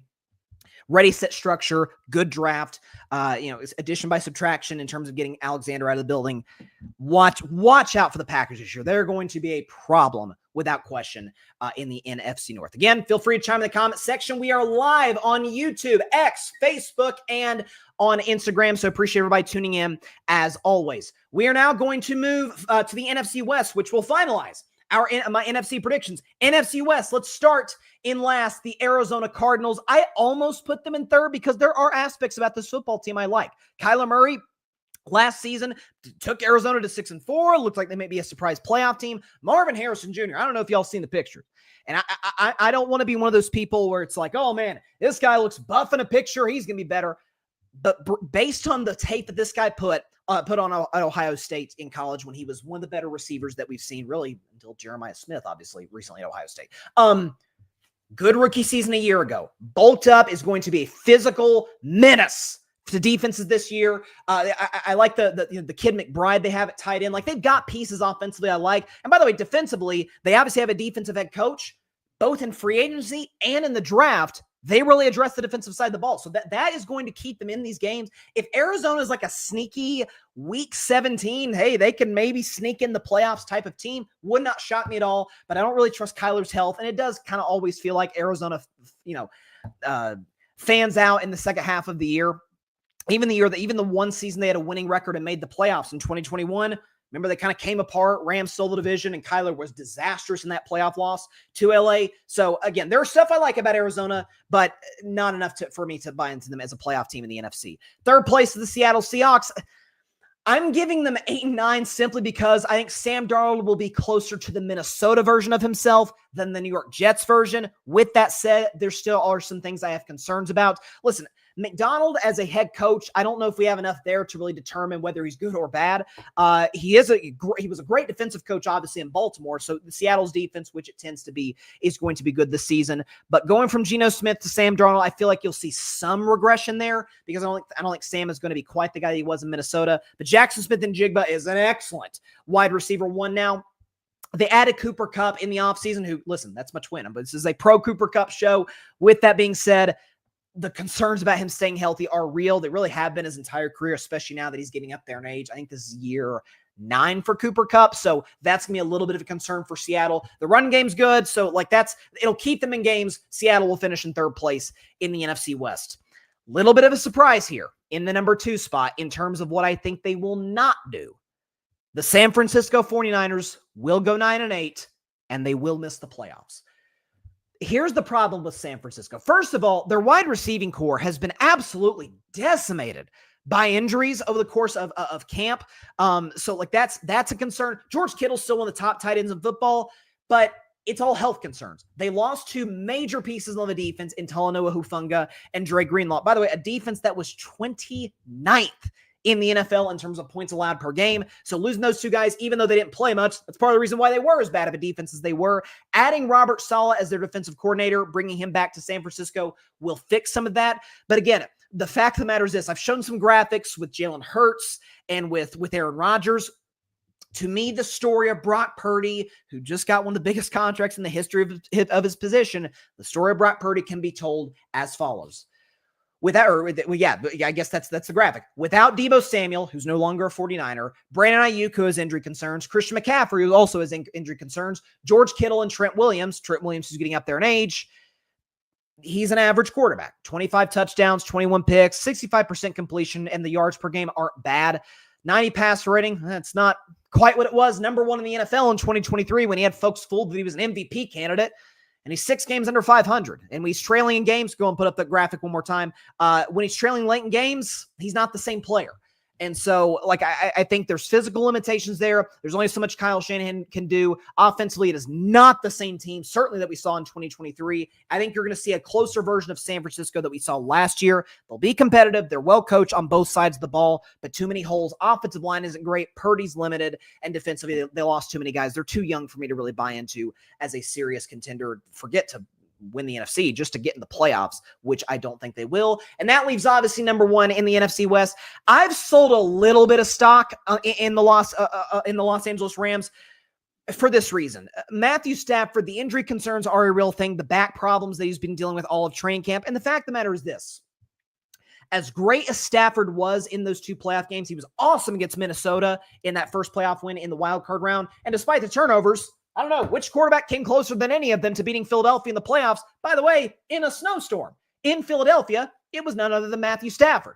That's a real thing. But the numbers last year did not blow your socks off. I think he had 24 touchdown passes. The Rams in their last 3 games Stafford played failed to score 20 points. I feel like they limped across the finish line.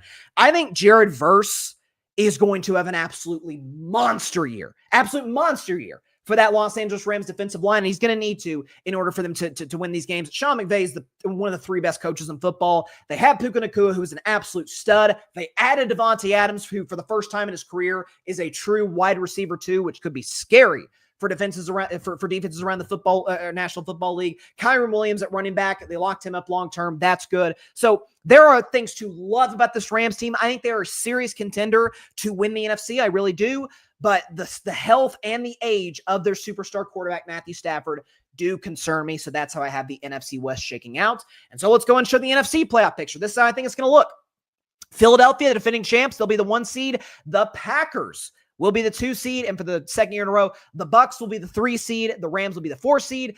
Detroit will be the second best non-division winner to the Denver Broncos. They'll be the 5 seed, followed by the Washington Commanders once again as the 6. And Chicago is a brand new playoff team as the 7 seed. The one new playoff team in the NFC will be the Chicago Bears. So that's how I think it's going to play out.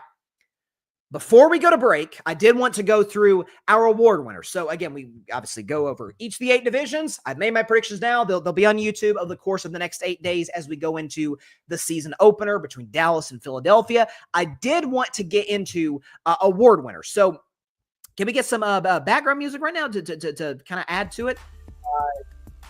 Here we go. Okay, so award winners. So here we go.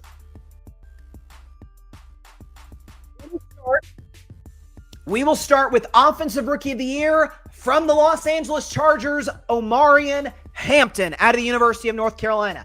I've got him winning Rookie of the Year for this reason. What does Jim Harbaugh love to do? Run the football.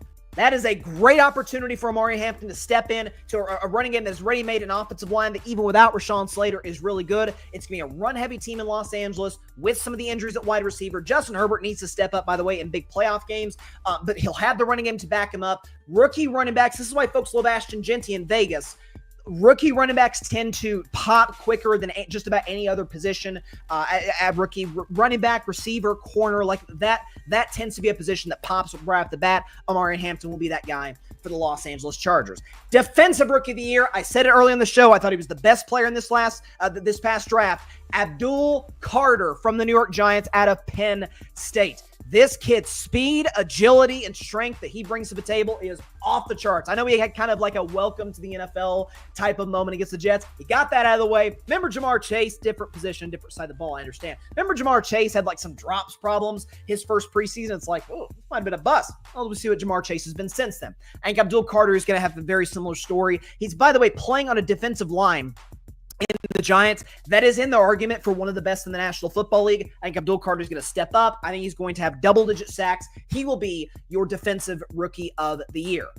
Another pass rusher will win our next award, the Comeback Player of the Year, which will be my man, Aiden Hutchinson from the Detroit Lions, because they're going to need him to. Listen, Aiden Hutchinson has been one of the premier pass rushers in the league when he's healthy. He had the gruesome injury last year against the Dallas Cowboys in Week 6. Coming back with the loss of Aaron Glenn at defensive coordinator, with some of the concerns that Detroit has on that side of the ball, Aiden's going to have to really step up. He was in sort of that early Defensive Player of the Year discussion a season ago at times. I think he's going to put himself in that discussion, not when DPOY, but when Comeback Player of the Year. That will be Aiden Hutchinson.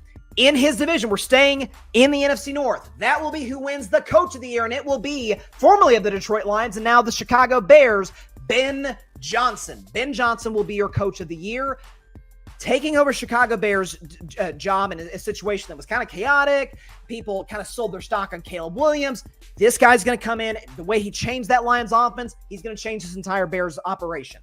Again, I'm seeing more of Dan Campbell by the day from this guy as it pertains to his temperament, how he goes about his business. We know he's a brilliant offensive mind. That goes without saying, but I love what he brings to the table as it pertains to creativity. He's got a lot to work with. Improved offensive line, Cole Kmet, Colston Loveland, DJ Moore, Roma Dunze, Caleb Williams. Defensively, I think, again, as I said earlier in the show, I think Dennis Allen's going to have that side of the ball working really, really well for the Chicago Bears. I think Ben Johnson is going to blow people's socks off. He will be the Coach of the Year.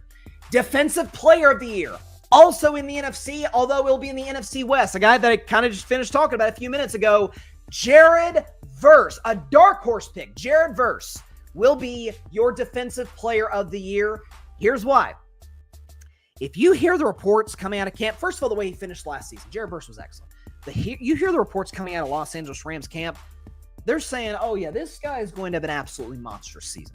With some of the elite pass rushers in the game, like my man TJ Watt, the Myles Garrett's of the world, kind of getting up. They're still great, but getting up there in age, they're both going into year 9. This is kind of that opportunity for a guy like Jared Verse to step in and be like, here I am. I'm about to wreak havoc on the entire National Football League. He's going to be in position to do that. I think the kid is really good. By the way, because I think the Rams are going to lead a lot of games, he's going to have plenty of opportunities to get after the quarterback, which he's going to do. His athleticism that he brings to the table, his upside, off the charts. Jared Verse, a dark horse pick, will be your Defensive Player of the Year. I'm going even more out on a limb.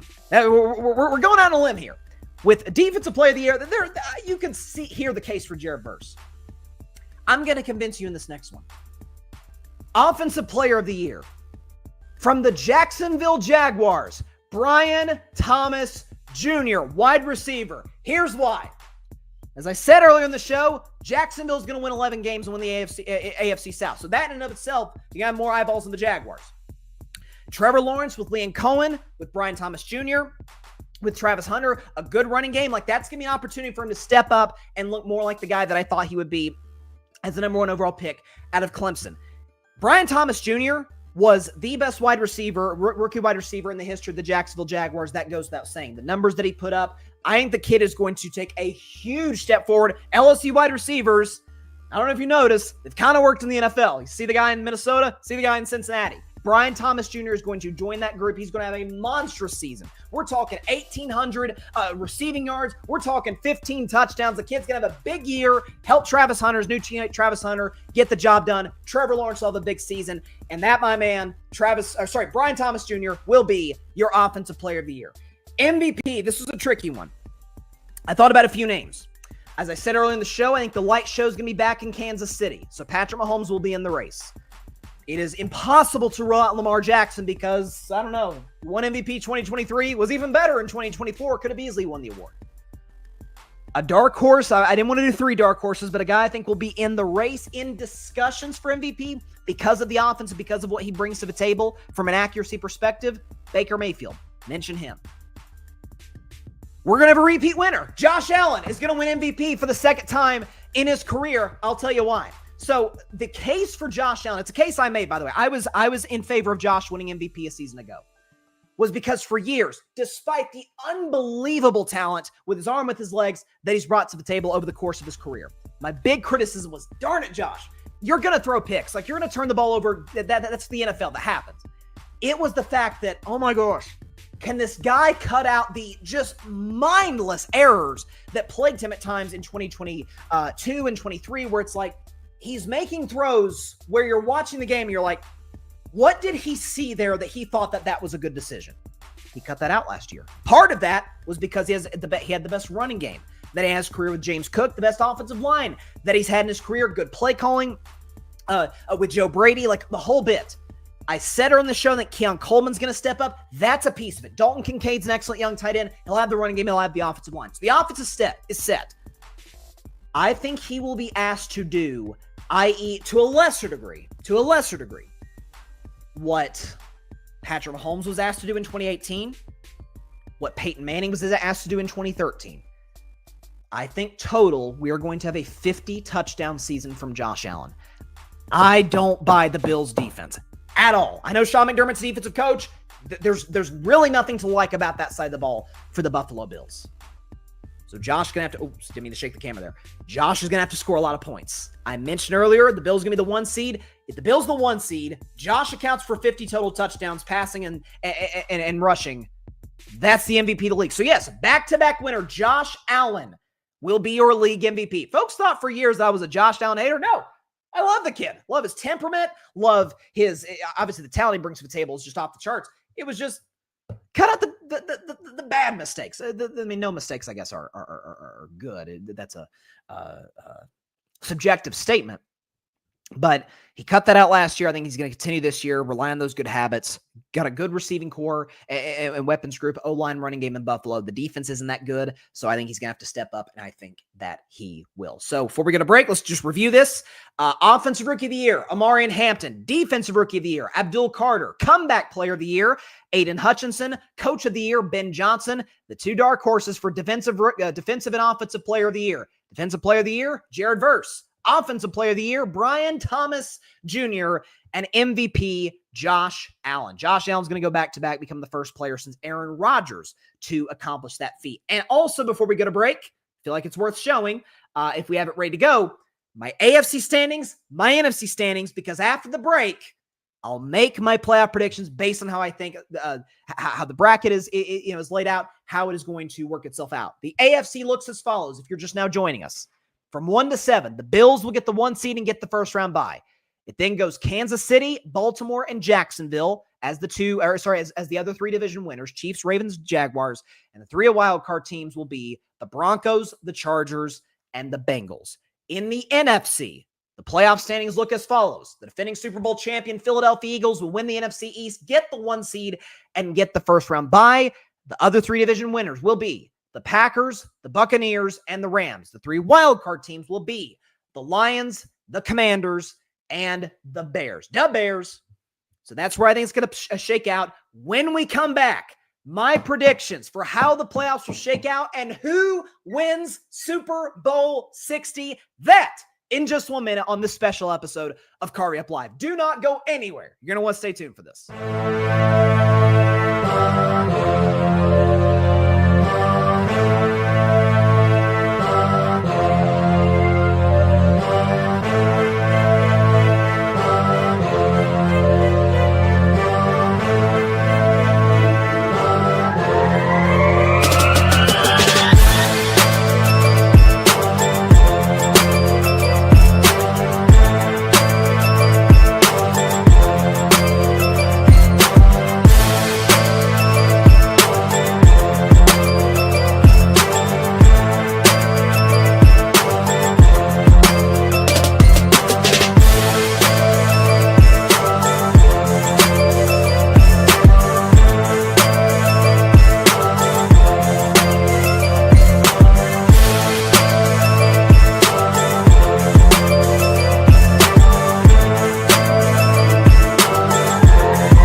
Welcome back to Carving Up Live. Appreciate everybody tuning in to the 2025 Carving It Up NFL Kickoff Show. It's one of my favorite shows to do of the year. This one, the day after the Super Bowl, during NBA Finals, it's great.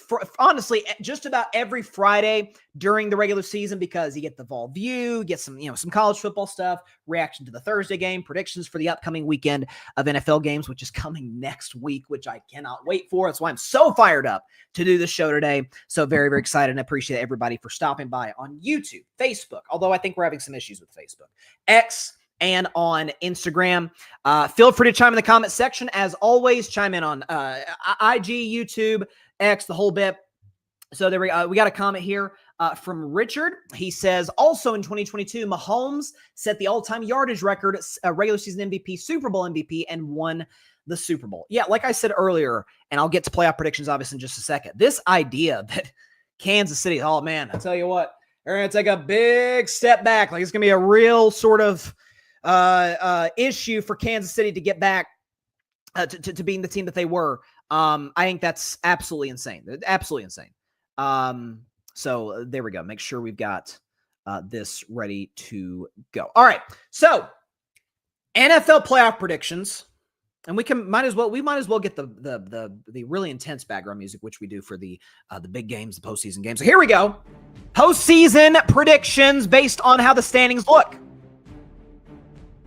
So, starting the AFC, what the playoff matchups will look like. Here you go. So we will get, how good is this? Joe Burrow and the Bengals, the 7 seed, going to Arrowhead to take on the Kansas City Chiefs, the 2 seed. That's where Joe Burrow really made the name for himself in the sense that, okay, this is an elite quarterback. He went to Mahomes' house and outplayed him and beat him. In the second wild card game, you get the Harbaugh Bowl. You get Jim Harbaugh and the LA Chargers. Justin Herbert never won a playoff game in his career, going to Baltimore to take on the Ravens, led by his brother, John Harbaugh, and a 2-time MVP, Lamar Jackson. And in the third playoff game, still an intriguing matchup, the 5 seed Denver Broncos, led by Bo Nix, making a second playoff start with Sean Payton. And the upstart to a degree, the surprising team that's going to come out of nowhere this year, my surprise team, the Jacksonville Jaguars, the champions of the AFC South. How do I think those 3 games will play out? Here you go. Kansas City will knock off Cincinnati. The Bengals do not have the defense to be able to give the Chiefs a real run. Joe Burrow is going to have to drop 45 on Kansas City defense, which is not happening. So Kansas City will move on. They'll win a playoff game. Baltimore will beat the Chargers for the second time in the postseason. Jim Harbaugh, who I'm a huge fan of, obviously, as a coach, will fall to his brother, John Harbaugh. Justin Herbert will remain winless in the postseason. Lamar Jackson continues to get that playoff monkey off of his back. Denver will go to Jacksonville, beat the Jaguars. The Cinderella run for Trevor Lawrence, who I'm obviously a huge fan of, will end in a home playoff loss. That Denver defense is just too strong to surrender too many points to the Jags, and Bo Nix will do his thing. In the NFC, what do the playoff matchups look like in the wild card round? Here you go. You get the oldest rivalry in the NFL, the Chicago Bears, going to Lambeau Field to take on the Green Bay Packers. You get a rematch of last year, one of last year's wild card games. The Washington Commanders, the Tampa Bay Bucks, a game that Washington won on a game-winning field goal. And then finally, you got the Detroit Lions going to LA to take on the Rams. We get the second time a playoff game. Stafford facing his old team, the LA Rams. Jared Goff facing his old team. Stafford facing his old team, the Detroit Lions. Jared Goff facing his old team, the Los Angeles Rams. How will these 3 games play out, you ask? Well, Green Bay is going to beat Chicago. Again, the Packers kind of own the Bears historically, and certainly in the last decade. I think they've won up until that Week 18 loss, they've won 11 in a row against Chicago. Bears aren't quite ready to go win a playoff game at Lambeau Field. Washington, for the second year in a row, will go to Tampa Bay, upset the Buccaneers. And, well, it might not be an upset. Commanders could be favored. We'll see. And then Detroit. Again, Lions fans, I promise, I had y'all's back.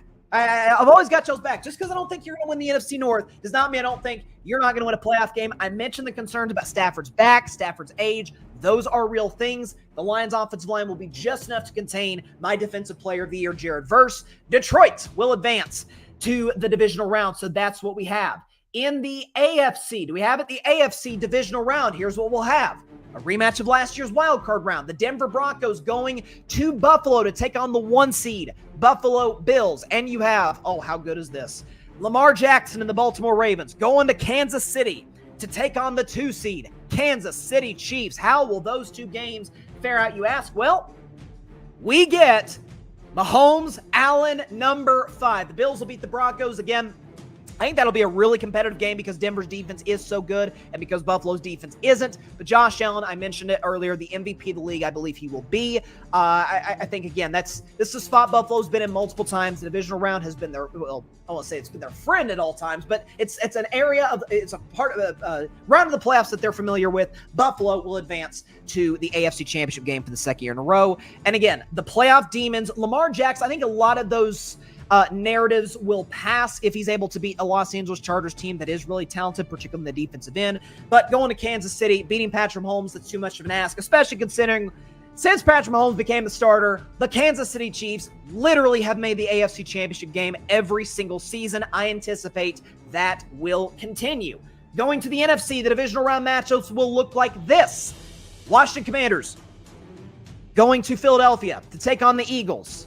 NFC East matchup. And then you got an NFC North matchup. The Detroit Lions going to Lambeau Field to take on the Packers. Oh, 2 great games. Couldn't ask for better, frankly, in the divisional round. What will happen, you ask? The Eagles will host the NFC Championship game for the second year in a row and the third time in the last 4 years. And yes, the Detroit Lions will go to Green Bay, upset the Packers, and get to their second NFC Championship game in the last 3 seasons. There you go. You get the NFC title game that, oh, I wish we would have gotten a year ago. With Detroit and Philadelphia, this one will be in the Eagles' house at Lincoln Financial Field. So, we've got the AFC title game set, NFC title game set. The Final Four in the National Football League, I'll say this. People might say, oh, it's chalk. You got 3 of the last 4 conference championship teams returning. Well, that's how I think it's going to play out because I think 3 of those 4 are set and ready to go to be real Super Bowl contenders this year. In the AFC Championship game, we get Kansas City, Buffalo, number 5, Mahomes Allen, number 5. This will actually be, fun fact, or maybe not so fun fact if you're a Bills fan, the final game at Highmark Stadium. The Bills are actually going to move to a new stadium in 2026. So this will be the Kansas City Chiefs' 8th straight AFC Championship game for Buffalo, 2nd in a row, and the 3rd time in the Josh Allen era. Every time, with the exception of 2020, that these 2 have faced off the playoffs, we've got some classics. 2021 is one of the greatest playoff games of all time. Allen and the Bills score with 13 seconds left. Mahomes gets them into field goal range in 11 seconds. Butker ties the game with the field goal. Mahomes throws the game winner to Kelsey in overtime without Josh Allen touching the ball. Josh Allen does touch the ball at the end of a game in 2023. Down 3, gets him to field goal range, but a missed kick. Kansas City advances. Last year in the AFC title game, Josh Allen got the ball again. Down 3, got 1 first down. Kansas City advance. As I've said many, many times on this show, this narrative, this idea that Kansas City Buffalo is this incredible rivalry, or that Mahomes Allen is this generation's Brady Manning. Could not be further from the truth. Brady Manning, push and pull, back and forth. You know, there was a Brady got some, Peyton got some in the postseason. Allen and the Bills have owned Mahomes and the Chiefs in the regular season, and I think they're going to get them in the regular season to be able to host this game in the final game at Highmark Stadium in Buffalo. How will it play out? Do the Bills get the win? Do the tortured fans of Buffalo finally get the satisfaction of, we've gotten past the big bad wolf that is the Kansas City Chiefs. We are going to the Super Bowl for the first time since the 90s. Or will Kansas City make their fourth in a row? Kansas City will make their fourth Super Bowl in a row. They will close Highmark Stadium by beating the Bills. And I'm sorry to my friends in Buffalo, but just adding to the heartbreak that Bills fans have dealt with over the last 30 years. 90s, you lost 4 straight Super Bowls. For 20 years, Tom Brady tortured you twice a year. And now that you're good, now that you have an all-time great quarterback, well, there's an even better one in Kansas City. And Mahomes and the Chiefs will go to 5-0 in the postseason against Josh Allen and the Buffalo Bills. And they will do something that has not been done in the history of the Super Bowl outside of the Bills in the 90s. And that is go to 4 consecutive Super Bowls. This writing the Chiefs off thing is crazy. They're a lock, not going to win. Mahomes is healthy. They're a lock to go to the AFC title game because they always do with Mahomes. I think they're going to go to Buffalo, get another playoff win against the Buffalo Bills in that building. In the NFC Championship game, again, a game that I wish we would have gotten a year ago, we will get it in 2025. The Detroit Lions, the Philadelphia Eagles, the defending champion, Philadelphia Eagles. What will happen here? Well, my beloved, a team that I've embraced from the jump, the Detroit Lions, picked him to go to the NFC title game 2 years ago, and they did that. Picked him to be the 1 seed last year. They did that. Picked him to go to the Super Bowl. They didn't win a playoff game. It was very disappointing. Will they avenge those demons? Will Dan Campbell, with losing 2 coordinators, offensive linemen, the whole bit, lead the mighty Lions to San Francisco in Super Bowl 60? Or will we get the rematch? The Super Bowl champion Philadelphia Eagles looking to do something that in this century only the Brady Patriots and the Mahomes Chiefs have done, and that is go to back-to-back Super Bowls and win back-to-back Super Bowl titles. What will happen, you ask? The Philadelphia Eagles win it. We get the rematch. We get the grudge match between the Philadelphia Eagles and the Kansas City Chiefs. Again, to my friends in Detroit, I'm sorry. I love y'all. You're the best. Jared Goff is not going to play well against that defensive line in Philadelphia, in particular Jalen Carter, who's going to give Detroit hell up the middle of that offensive line. I also don't trust him necessarily playing in the elements in Philadelphia. Jalen Hurts and that Eagles offense are going to torch the Detroit Lions defense. So we get the rematch, ladies and gentlemen. We get it. Folks may say, oh, this is chalk. I think this is what we're going to get. A rematch of Super Bowl 57, Super Bowl 59, and we're going to get it in Super Bowl 60. The last 3 Super Bowl champions. Out of the NFC, the defending Super Bowl champion, the Philadelphia Eagles. Out of the AFC, the team that won the previous 2 Super Bowls to that and will have gone at this point to their 4th consecutive big game in February, the Kansas City Chiefs. Levi's Stadium, San Francisco, California. This has a little bit, I mentioned earlier, this whole Chiefs-Bills rivalry. It's not a rivalry. Kansas City's going to beat Buffalo for the 5th time in the postseason. That ain't a rivalry. This is a rivalry. These 2 teams, these are the only 2 teams in the NFL that can look each other dead in the eye and say, I'm on your level.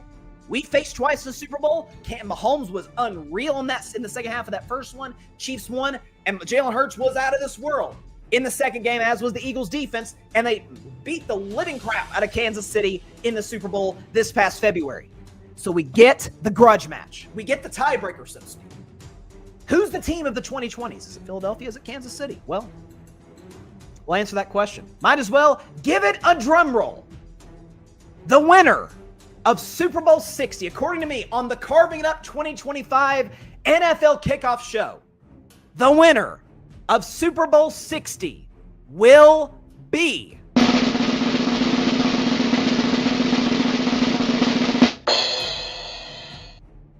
the dynasty lives on in Kansas City. The Chiefs will win Super Bowl 60 against the Philadelphia Eagles. They will get revenge from a brutal loss last year in New Orleans. Kansas City will win their 4th title in the last 7 seasons, which is unheard of in the history of the National Football League. Really, you have to go back to the 70s Steelers, right? The 80s 49ers. I don't even think the 80s 49ers did that. Like, this is uncharted territory that Mahomes and the Kansas City Chiefs are going into. Obviously, Patrick will win Super Bowl MVP. Travis Kelce retires, rides off into the sunset, marries Taylor Swift, and the love story is complete. But more so than that, I think there's an element of Kansas City wasn't prepared for Philadelphia's defensive line, which is still excellent. But the losses in free agency will hurt the Eagles. The fact that the Kansas City Chiefs, according to reports, they got the offensive line right is massive. The fact that Mahomes, again, knock on wood for health, and again, after Rashee Rice, after the 6-game suspension is over, Mahomes is a real legit, really good receiving core. Once Rashee Rice is back, you got Rashee Rice, you got Xavier Worthy, you got Hollywood Brown. Oh, by the way, you have Travis Kelce. Not the old Travis Kelce, but he's still good. Isaiah Pacheco is back, by the way, from injury. Like, you've got all of these pieces, and Andy Reid is the best offensive coach of the last quarter century. Like, that's his best offensive coach is Bill Walsh. Like, you've got all of those pieces. Kansas City's defense run by Steve Spagnuolo, who's the best DC in football, slightly over Brian Flores. All of those pieces are going to come into fashion. And again, history, if you look at the history of the NFL, with the exception of the early 70s Miami Dolphins, look at every single back-to-back champion in the Super Bowl era. They all had an all-time, no question, great quarterback. And this is going to sound like a shot at Jalen Hurts, which is unfortunate because I've actually been very much of a pro Jalen guy. I think Jalen's going to be more important to Philadelphia's offense than he ever has been. And I think he's going to step up to the plate and get Philadelphia to a 3rd Super Bowl. And maybe elevate into the top 4 quarterbacks in the league. We'll see. Look at the back-to-back Super Bowl champions, with the exception of the early 70s Dolphins. Packers, Bart Starr in the 60s. You look at the San Francisco 49ers, Joe Montana. You look at the Dallas Cowboys, Troy Aikman. You look at the Denver Broncos, John Elway. Patriots, Tom Brady. Chiefs, Patrick Mahomes. By the way, I should have mentioned my Steelers, Terry Bradshaw. All-time, no question about it, legendary quarterbacks. Jalen can be. If he does that, I think you start to have to ask those questions. Okay, 3 Super Bowls, 1 back-to-back, beat Mahomes. Like, those conversations will be a real thing. I don't think we'll quite get to those because as much as I love Jalen and will defend Jalen from the nonsense, oh, he's a product of the system. What system? He has a new offensive coordinator every year in Philadelphia. Right? Got to the Super Bowl before Saquon Barkley ever touched foot in the city of brotherly love. But I think, I'm going back to it, Kansas City's defense is still amazing. The offense is going to be significantly better than it was last year, and Patrick Mahomes is out for blood. And when you talk about athletes, the all-time greats that are, forget chasing greatness. So the Brady Mahomes thing, like that's a discussion for down the road. But in the here and now, Mahomes has heard these discussions. You're picking the Chargers and Broncos to win the division. You know I've never not won the division in my career. You know I've never not gone to the AFC title game. Okay, let's see what y'all. I mean, he's even got a new haircut. Like, Patrick's ready. So the Chiefs will win Super Bowl 60 in San Francisco. It will be a rematch against the Philadelphia Eagles, and that will be how it plays out. And with that is all the time we have for today's show. Appreciate everybody stopping by, as always, to the 2025 Carving It Up NFL Kickoff Show. One of my favorites of the year. Appreciate everybody chiming in to the comment section over the last hour and a half. It was a blast. Had so much fun with you guys. We'll be back for Carving Up Live, obviously, on Friday at 6 p.m. Eastern, 3 p.m. Pacific time, right here on YouTube, as well as on X, on Facebook. We'll see if we're on Instagram as well. Hopefully we can go there. Additionally, a lot of college football to talk about. The Vol View returns, which I'm very excited about. My Tennessee Vols kicking off the season against Syracuse in Atlanta. So going to be a ton to talk about in Friday's show, but we'll be clipping up a lot of this stuff, putting it on the YouTube channel. So check it out. Short form content on IG and TikTok and more of the longer videos on YouTube. So definitely be sure to keep an eye out for that. Hit that big red subscribe button down there. Tell everybody you know about the show. Follow on all social media platforms. You see that below: IG, X, TikTok, YouTube, my YouTube channel, Carving It Up with Bryson Carver, The Grid Network, GRYD, The Grid Network's YouTube channel as well. Subscribe to all of the, all the above, all the below. right there. Follow, subscribe, the whole bit. We will see you guys on Friday. Here's to a great NFL season. I cannot wait. And my predictions, they're locked in. I'm held to them, and I will hold to them regardless. I should say, regardless of what happens, the season will play out the way it plays out. But those are my picks. Good, bad, or indifferent. Those are my picks for the season. Here's to a great next 5.5 months of football. We'll see you guys on Friday. Stay safe out there. God bless y'all. Peace out. And here's to football. Thanks so much for watching the show on YouTube, and be sure to go click that big red subscribe button and check out the other clips and full shows from Carving It Up Live, as well as our other incredible content creators here on the Grid Network.